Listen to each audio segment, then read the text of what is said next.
Well, Phil's comment about now he had permission to go and go wild reminds me of the famous quote from Martin Luther: "Sin boldly.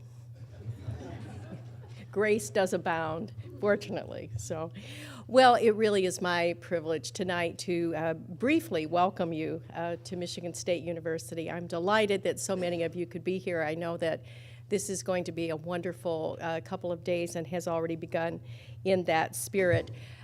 For those of you who don't know, I want to make sure that you understand that you are on the campus of the original land-grant college, unless you talk to someone from Penn State. And then, and then it's a debate, but the original land-grant college, which, as you probably know, really was created to blend the liberal arts with practical education. That was the initial mission of this place and remains. It is a place that is both land-grant, concerned about the practical application of knowledge to improve the quality of life to people not just in this state, but now around the world. And we don't see a conflict between caring about those locally and being aware and connected to those around the world. We are, in fact, have the #1 physics program in the nation, but also we are in the top 5 jazz programs in the country. While we are focused on technology and teaching and learning, we spend a great deal of time thinking about high-impact strategies off the campus of the university in the community. We are deeply engaged in curriculum innovation and course redesign, but at the same time, we are restructuring our student services and probably have one of the most innovative residential-based supports projects in the country, if not the nation. And we spend absolutely no time discussing whether or not one should be very, very good at football versus basketball, because this is a place of ands, not ors. We don't think about this or that, but this and that. And that really, for me, is the framing for the T Summit and the work that will be done. It really is about seeking what can happen, seeking the sum, not really the sum, because the sum really exceeds that of the parts when we think about the T.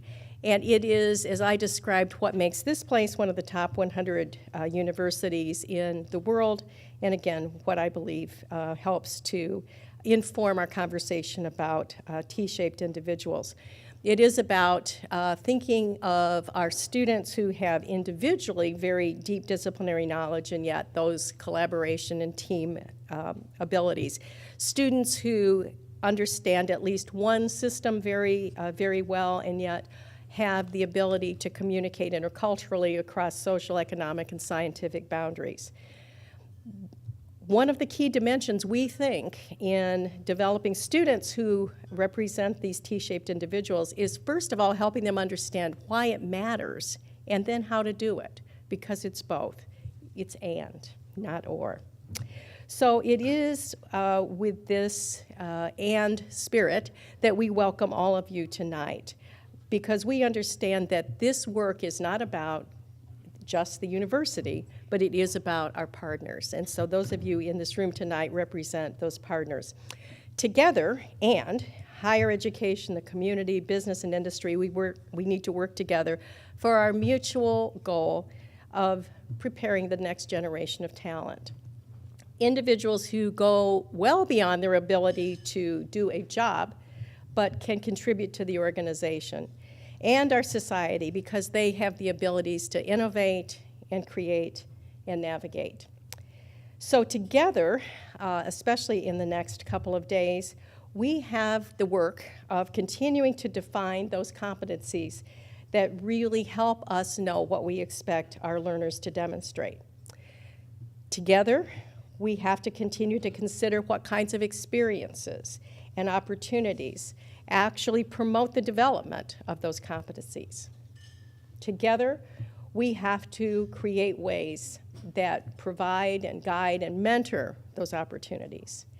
And together, importantly, we have to determine how to assess both the effectiveness of those experiences as well as the success of our students in developing those outcomes. Many of you, especially those in higher education, know there is a great deal of disruption right now in higher education. And some of it is around very, very positive events, and some of it is around pretty negative events. And yet, as an administrator, someone taught me to never waste a good crisis.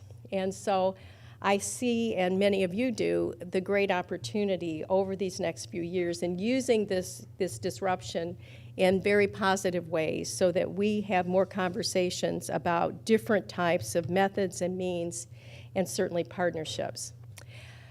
That change means a great deal for not just Michigan State University, but higher education institutions across the country. And I hope it means change for the communities and the institutions with which we interact, the industries, the businesses, the non-governmental organizations, and all the places that our students want to grow up and be part of. What it doesn't mean for this place, for Michigan State University, is that we change our purpose or our mission, because in fact, at least here, we have always been committed to preparing engaged citizens, individuals who are not just able, but really committed to solving the world's great challenges. Students who walk into workplaces not just prepared to do a job, but to find meaning in their work.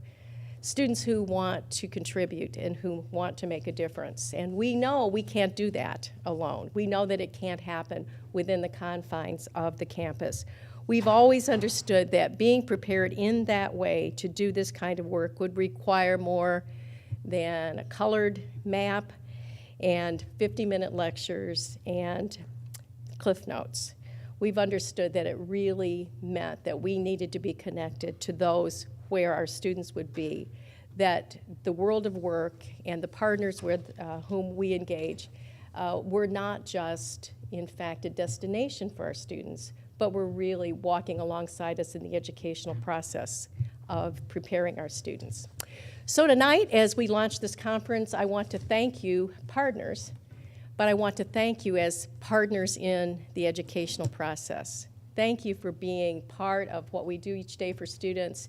It's not just about thinking about what we do with you, but how we prepare our students to better engage in these activities. Thank you for helping us think about it. Thank you for inspiring us to think about it. Welcome, fellow educators, to MSU.